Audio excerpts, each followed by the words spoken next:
do sábio do que ouvir alguém a canção do tolo. Porque qual o crepitar dos espinhos debaixo de uma panela, tal é o riso do tolo, também isso é vaidade. Verdadeiramente a opressão faz endoidecer até o sábio, e o suborno corrompe o coração. Melhor é o fim das coisas do que o princípio delas, melhor é o longânimo do que o altivo de coração. Não te apresses no teu espírito a irar-te, porque a ira abriga-se no seio dos tolos. Nunca digas, porque foram os dias passados melhores do que estes, porque nunca com a sabedoria isso se perguntarias. Tão boa é a sabedoria como a herança, e dela tiram proveito os que vêm do sol. Porque a sabedoria serve de sombra, como de sombra serve o dinheiro. Mas a excelência da sabedoria é que ela dá vida ao seu possuidor. Atenta para a obra de Deus, porque quem poderá endireitar o que ele fez torto? No dia da prosperidade goza do bem, mas no dia da adversidade considera, porque também Deus fez este em oposição àquele, para que o homem nada ache que tenha de vir depois dele. Tudo isso vi nos dias da minha vaidade. Há um justo que perece na sua justiça, e há um ímpio que prolonga os seus dias na sua maldade. Não sejas demasiadamente justo, nem demasiadamente sábio, porque te destruirias a ti mesmo. Não sejas demasiadamente ímpio, nem sejas louco, porque morrerias fora de seu tempo. Bom é que retenhas isso, e também disso não retires a tua mão, porque quem teme a Deus escapa de tudo isso. A sabedoria fortalece o sábio, mais do que 10 governadores que haja na cidade. Na verdade, não há homem justo sobre a terra que faça bem nunca porquê, e nunca peque. Tampouco apliques o teu coração a todas as palavras que se disserem, para que não venhas a ouvir que o teu servo te amaldiçoa. Porque o teu coração também já confessou muitas vezes que tu amaldiçoastes a outros. Tudo isso inquiri com sabedoria e disse, sabedoria adquirirei, mas ela ainda estava longe de mim. Longe está o que foi e profundíssimo, quem o achará? Eu tornei a voltar-me e determinei em meu coração saber, e inquirir e buscar a sabedoria e a razão, conhecer a loucura da impiedade, a doidice dos desvarios. E eu achei uma coisa mais amarga do que a morte, a mulher cujo coração são redes e laços, e cujas mãos são ataduras. Quem for bom diante de Deus escapará dela, mas o pecador virá a ser preso por ela. Vedes aqui, isso achei, diz o pregador, conferindo uma coisa com outra para achar a causa que a minha alma ainda busca, mas não achei. Um homem entre 1000 achei, eu, mas uma mulher entre todas estas não achei. Vede isto, tão somente achei, que Deus fez ao homem reto, mas ele buscou muitas invenções. Amém? Sente por bondade, meus irmãos. Eclesiastes capítulo 7, Salomão ele traça a questão que envolve aquilo que é benéfico para a vida, inclusive a morte, as tristezas, as angústias, as complicações da vida, e ele trata dentro de um contexto que isso é bom, é salutar. E ele começa dizendo que melhor é a boa fama do que o melhor unguento. A boa fama aqui é a integridade, o caráter, o que as pessoas precisam ver. E o interessante é que o unguento era tido pelos homens como uma iguaria, um perfume, para eles serem bem recebidos. Só que Salomão está dizendo que o caráter e a integridade vale muito mais do que um bom perfume, do que um unguento valioso. E ele diz que a morte é melhor do que o dia do nascimento de alguém. Parece algo paradoxo, mas não é. Por quê?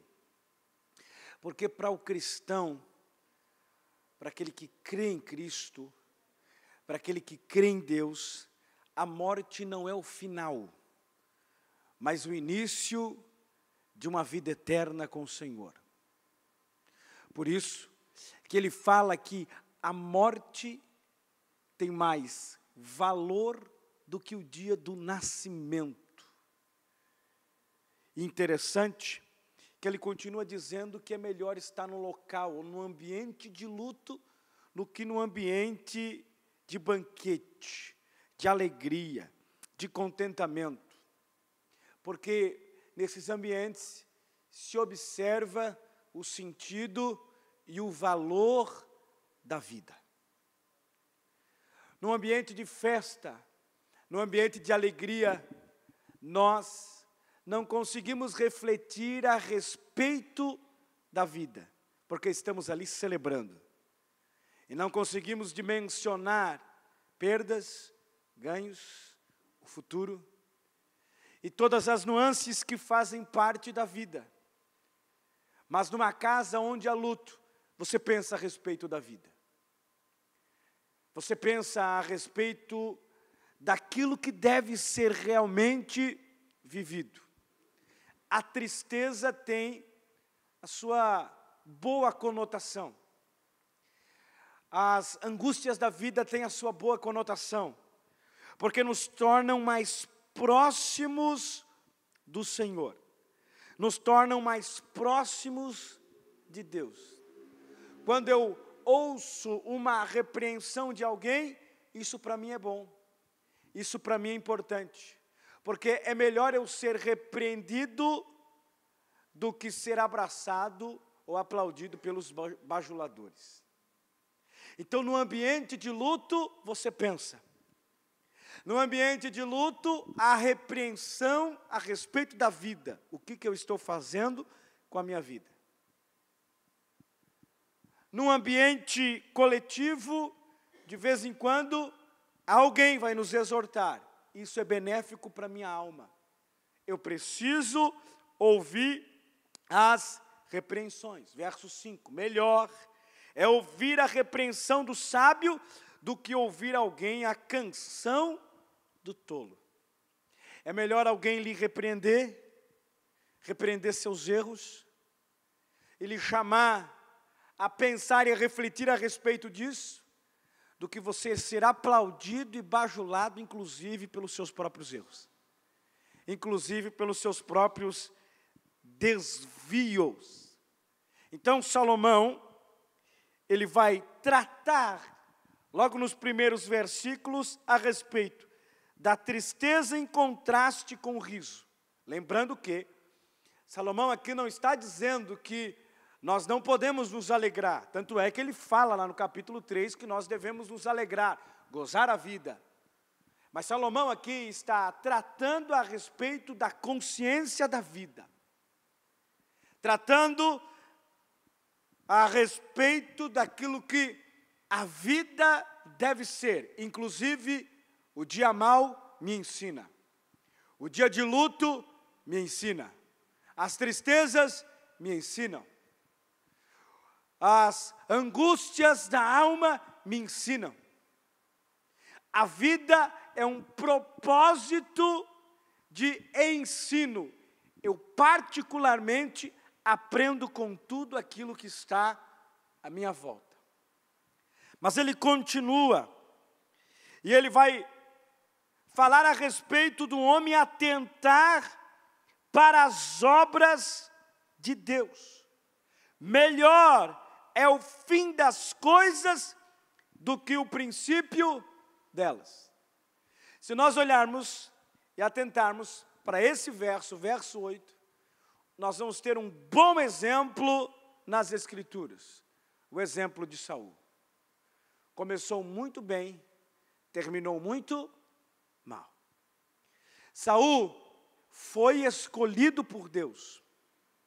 Foi Deus quem escolheu a Saul para governar a nação de Israel. Foi Deus quem estabeleceu a Saul. Deus acatou o pedido do povo.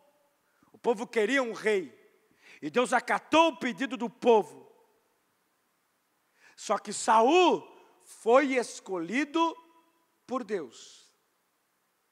Foi direcionado por Deus.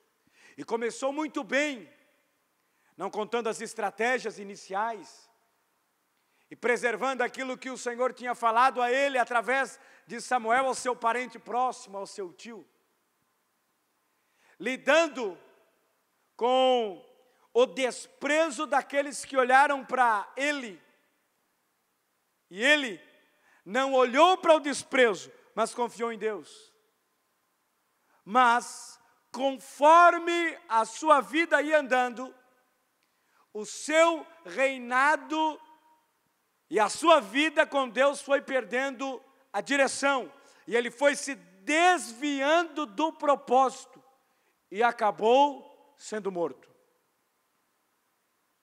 Ou melhor, se suicidando. Então, melhor é o fim das coisas do que o princípio delas. Pode ser que o nosso começo tenha sido difícil, mas o melhor é o final. O melhor é nós finalizarmos a nossa vida conforme o verso 1. Melhor é a boa fama.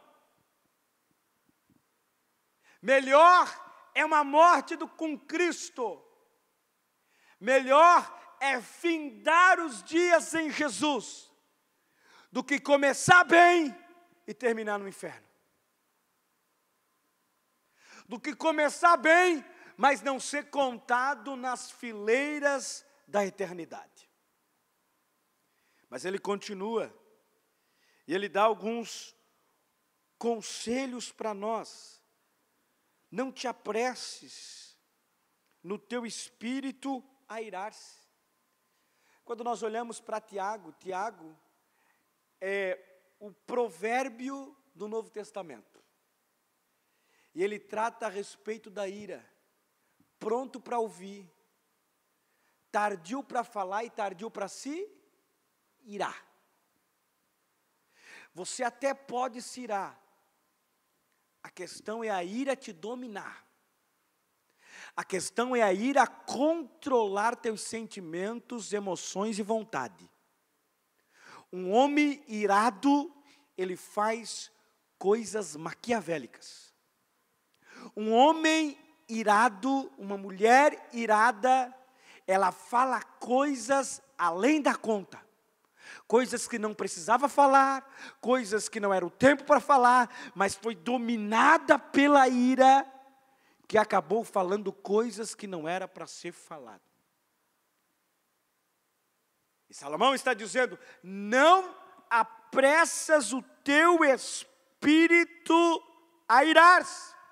E o espírito aqui é com letra minúscula, o teu espírito. Não te apresses a ter um coração irado. Por quê? Porque a ira abriga-se no seio dos tolos. Quem é dominado pela ira é o tolo.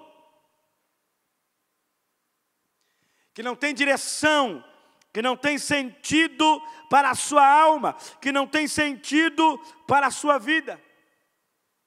E ele continua, nunca digas, porque foram os dias passados melhores do que estes, porque nunca com sabedoria isso perguntarias. Ora, a cada dia nós somos cuidados pelo Senhor. Se tem uma coisa que nós não mudamos é o passado. Se tem uma coisa que nós vivemos é o presente. E se tem uma coisa que não sabemos é o futuro. Eu não posso comparar a dinâmica da minha vida do agora com antes. Mas eu preciso viver a cada dia. Já basta cada dia o seu mal para eu ficar me relembrando do passado. Eu preciso viver o presente, a realidade do presente. Quem faz esse tipo de pergunta é o tolo.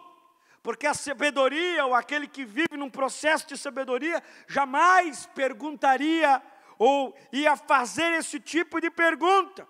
O meu passado era melhor.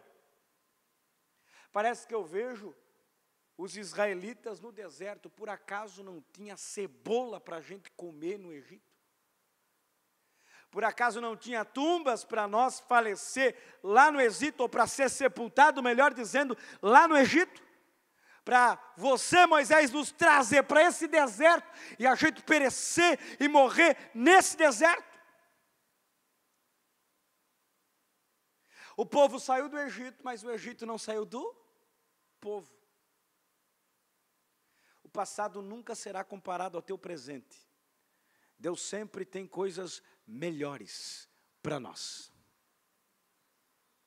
Deus sempre tem níveis melhores para a sua alma, para a sua vida, para o seu coração.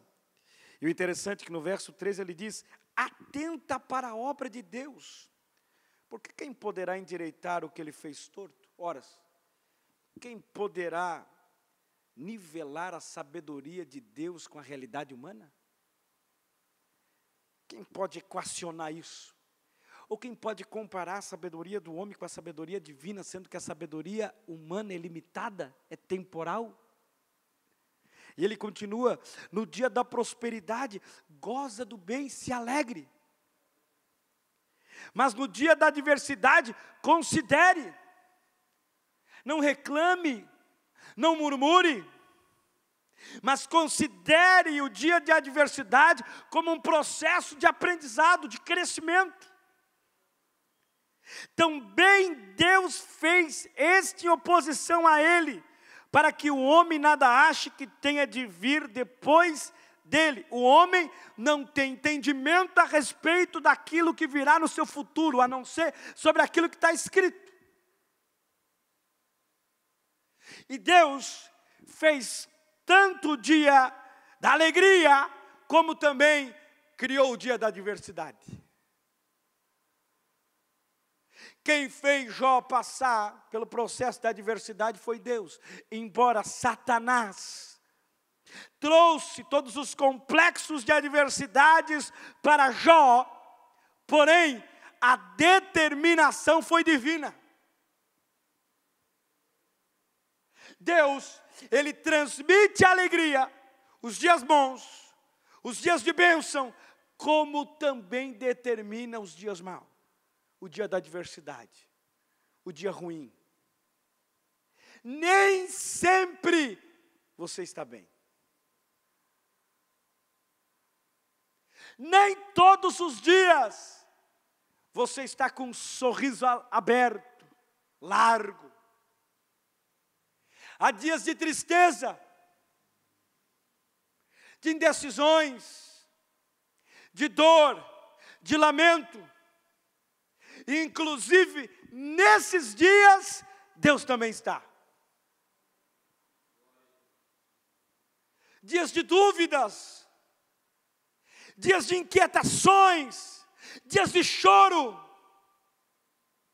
Inclusive, nesses dias, Deus está. No dia da prosperidade, no dia que você tem dinheiro, no dia que tem fartura, se alegre.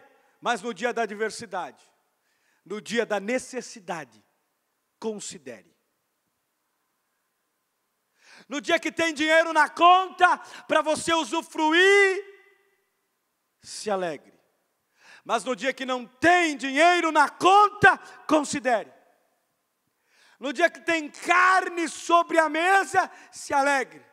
Mas no dia que só tiver rúcula, couve, tomate para comer, considere.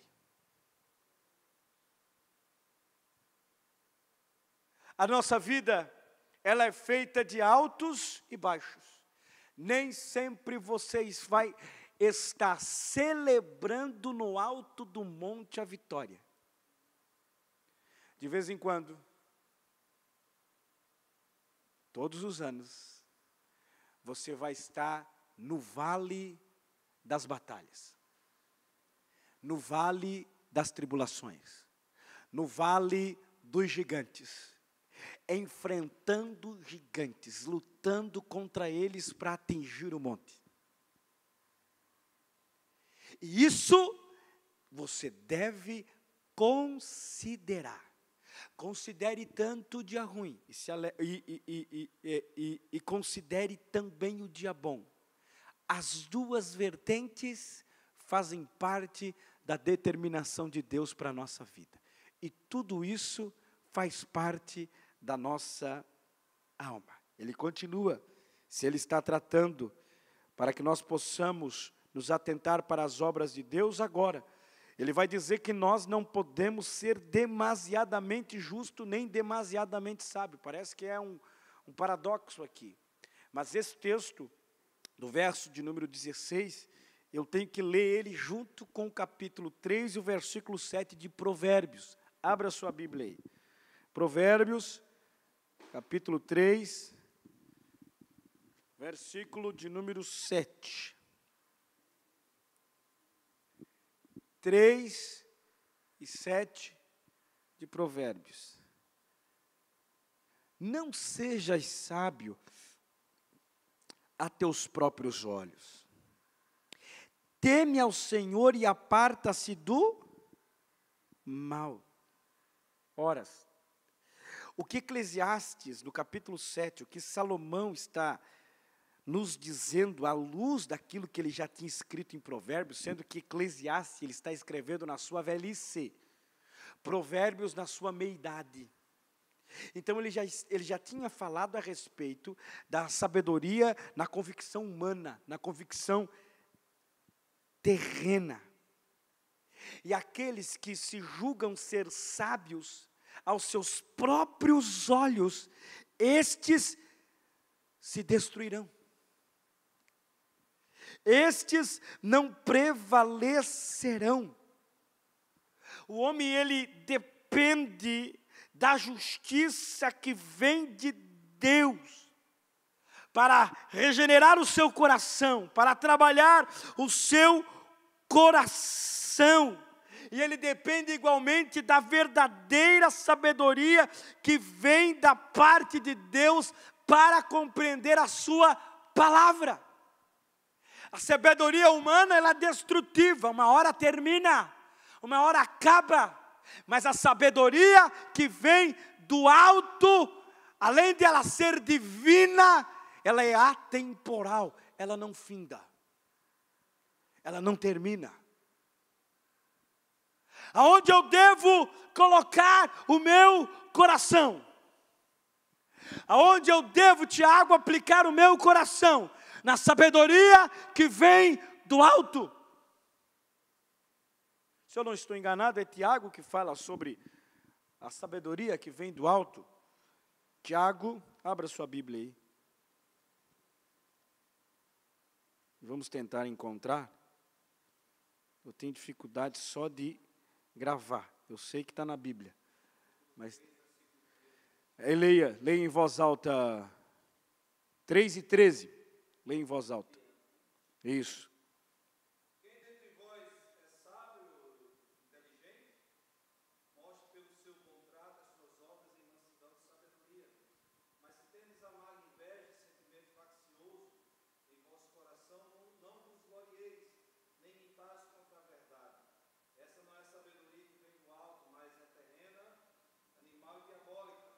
Porque onde há inveja e espírito faccioso, aí há perturbação, toda obra perversa. Mas a sabedoria que vem do alto é primeiramente pura, depois pacífica, moderada, tratável, cheia de misericórdia, de bons frutos, sem parcialidade e sem hipocrisia. Amém. Ora, o fruto da justiça semeia-se na paz para os que exercitam a paz. A sabedoria que não é do alto, ela é terrena. Ela é animal e ela pode ser diabólica. Mas olha o contraste com a sabedoria que vem do alto, que não é invejosa, que não é facciosa, que não procura seus próprios interesses, que não procura defraudar. Mas a sabedoria que vem do alto, ela é pura. Ela é pacífica.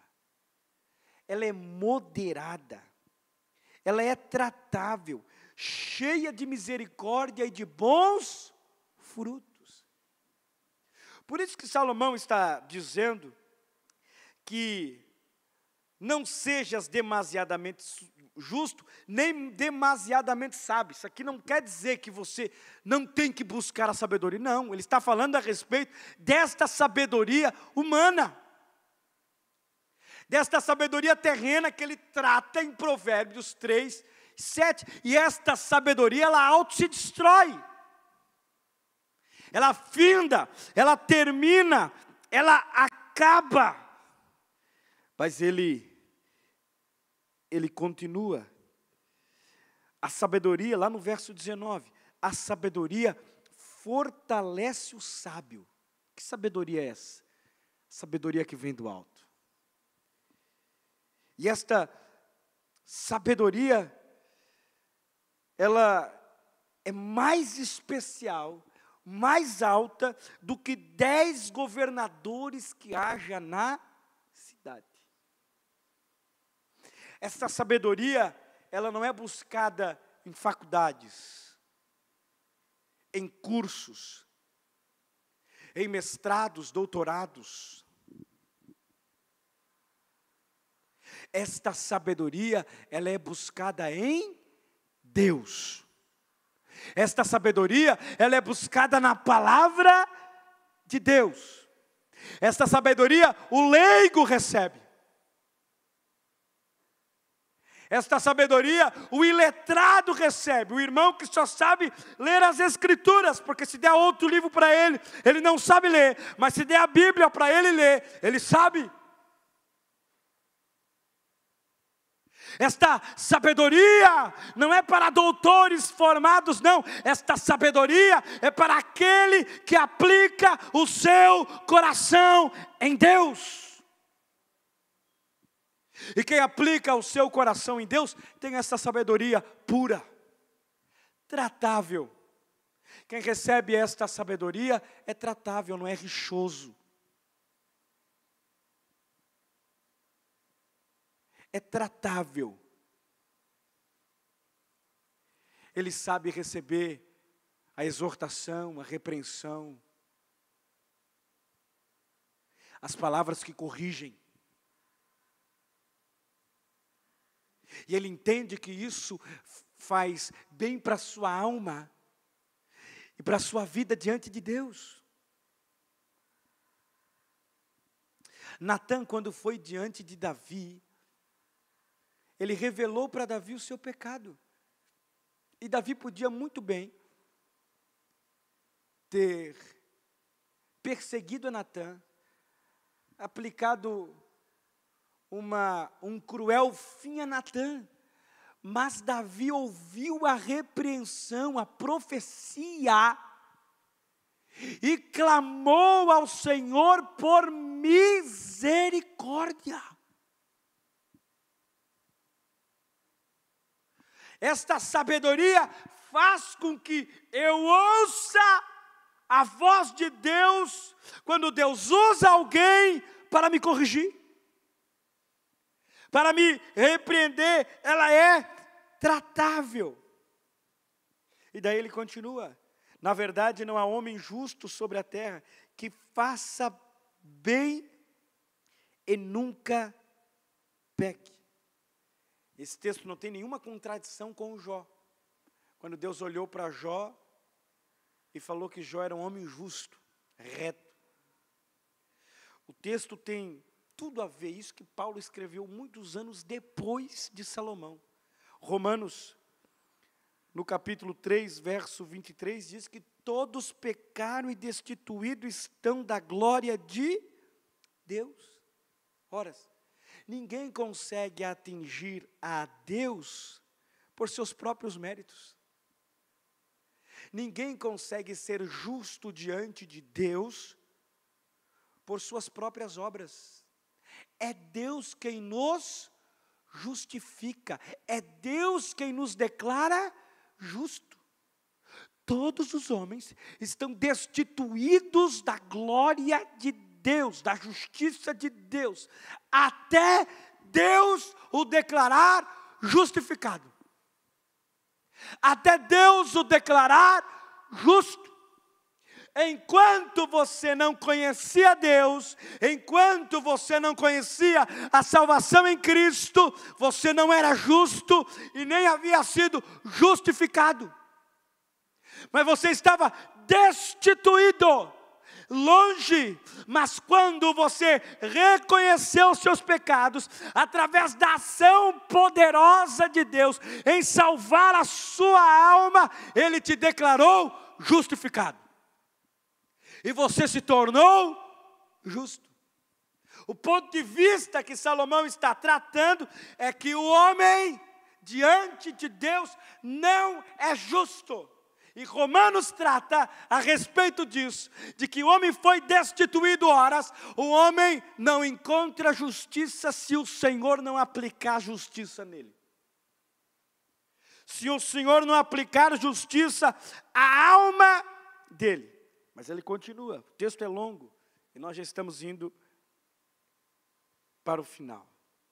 E agora, do verso 23 em diante, ele vai falar a respeito da sabedoria no seu processo de adquirir. Mas ele percebe que está longe dela. No verso 23, tudo isso inquiri com sabedoria e disse, sabedoria adquirirei. Sendo que Salomão já tinha muita sabedoria, mas queria mais. Mas ela ainda estava longe de mim. Horas, nunca se chega ao infinito com o Senhor. O único ser eterno e infinito é Deus.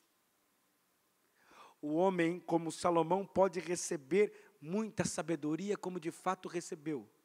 Mas percebe que o fato de ele tentar adquirir mais sabedoria, percebeu-se que ele estava ainda muito distante. E o interessante é que lá no verso de número 25, ele fala a respeito de um dos empecilhos a respeito da sabedoria, ou do se adquirir ainda mais ela. E Salomão teve muitos empecilhos, e um dos empecilhos mais fortes que Salomão teve na sua caminhada e na sua jornada foi mulheres. Mulheres. É por isso que no final da sua vida, ele vai escrever a respeito de que tudo aquilo que ele fez foi vaidade. Uma vida sem sentido. E nós aqui já aprendemos que tudo aquilo que Salomão pôde experimentar, ele experimentou. Tudo que o dinheiro podia ter comprado naquele tempo, naquela época, tudo que a fama, tudo que o seu reinado podia proporcionar a ele experimentou. E daí ele olha para o retrovisor da vida e percebe que tudo foi vaidade. Tudo foi sem sentido algum. Se perdeu. E eu tornei a voltar-me. E determinei em meu coração saber e inquirir e buscar a sabedoria e a razão. E conhecer a loucura da impiedade e a doidice dos desvarios. E ele vai dizer que encontra uma coisa amarga. E eu achei uma coisa mais amarga do que a morte. O que é isso? A mulher cujo coração são redes e laços, e cujas mãos são ataduras. Quem for bom diante de Deus escapará dela, mas o pecador virá a ser preso por ela. O interessante é que Salomão, ele foi preso nesses romances. O fato de ele ter casado com 700 mulheres e 300 concubinas, fez com que a idolatria, a perversão, a imoralidade, fizesse parte do seu reinado e fizesse parte da sua vida. Essas mulheres, 1000, algumas delas, talvez Salomão se apaixonou por uma ou duas, principalmente a de Cantares. Mas a maioria delas eram como se fossem objetos descartáveis. Ele foi enlaçado por elas. Enlaçado por aquilo que elas trouxeram das suas nações, dos seus povos. A idolatria. Os cultos a Baal, a Azera. As orgias que vinham através dessas culturas pagãs. E isso é mais amargo do que a morte. Quando um homem é enlaçado por uma mulher. Quando o homem é enlaçado pelo sexo oposto. Mas quem permanece diante de Deus escapará dela. Para nós, todo cuidado é pouco. Precisamos ter cuidado para não cair nestes laços. E ele continua para nós encerrar. Vede aqui, isso achei, diz o pregador, conferindo uma coisa com a outra para achar a causa. Causa que a minha alma busca, mas não achei. Um homem entre 1000 achei eu, mas uma mulher entre todas estas não achei. Ele aqui não está ridicularizando as mulheres. Não está generalizando a questão. Ele está falando do laço. Ele está falando de uma rede que atrai e que você fica preso nessa rede, emaranhado nessa rede. E ele termina dizendo, fique de pé por bondade. Vede isto, tão somente achei. Que Deus fez um homem reto, perfeito. Deus, quando criou Adão perfeito, sem pecado, sem falha, sem manchas. Adão não tinha vergonha de estar nu na frente da sua esposa, porque eles estavam no período do que nós chamamos no período da inocência. Mas quando o pecado entrou no mundo, a primeira coisa que eles observaram é que eles estavam nu. E eles sentiram vergonha. O pecado atrai a vergonha. E ele diz, mas eles buscam muitas inovações. Alguém tem alguma tradução diferente do que essa minha? Mas ele buscou muitas inovações. Alguém tem alguma tradução diferente da palavra inovação? Tem aí na sua? Versículo de número 29, o último versículo. Quem tem uma tradução diferente a respeito de inovação?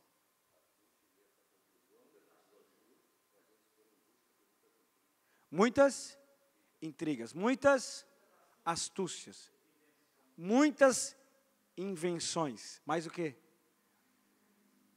Essas, a minha, muitas inovações. Tudo é uma coisa só. Tudo faz sentido. O homem vive em intrigas, tenta inovar no seu aspecto social para tentar viver uma vida regalada e acaba percebendo o quão distante de Deus está. As astúcias de um homem distante de Deus, longe de Deus, que faz loucuras. O interessante é que ele termina o texto dizendo que Deus fez o homem reto, mas o homem fez as suas escolhas. E as escolhas dos homens são terríveis. São pecaminosos. As escolhas dos homens são desagradáveis. Quando um homem não tem o seu coração firmado em Deus, a sua vida é um complexo de podridão. Por isso, nós precisamos nos atentar. E eu termino com Tiago 3,17. Busquemos a sabedoria que vem do alto, que é pura, que é tratável, que é benéfica, que é misericordiosa, que faz com que a gente produza boas obras, porque um crente salvo em Cristo Jesus vai produzir boas obras. Ele não é salvo pelas obras, mas ele faz boas obras porque ele é salvo. Que você tenha no seu coração, na sua alma, esta sabedoria. Vamos orar? Agradecer a Deus. Pai, nós queremos te agradecer. Te agradecer porque o Senhor nos ensina. Te agradecer porque o Senhor nos adverte, nos chama a atenção, nos repreende. Te agradecer porque o Senhor é aquele que está conosco nos montes, nos vales, nos dias de tristeza, como também nos dias de alegria. Te agradecer porque este cenário faz parte da vida. É o Senhor quem determinou, é o Senhor quem criou. E nós precisamos considerar quando as coisas estão indo mal. Devemos considerar quando as lutas vêm, quando as adversidades vêm. E devemos nos alegrar quando a prosperidade vem. Entendendo que as duas realidades fazem parte do contexto da nossa alma, da nossa vida, da nossa espiritualidade. E nós, em tudo isso, dependemos de Ti. Precisamos do Teu apoio, da Tua graça, da Tua bondade e da Tua misericórdia. Nós Te louvamos, Te agradecemos em nome de Jesus. Amém.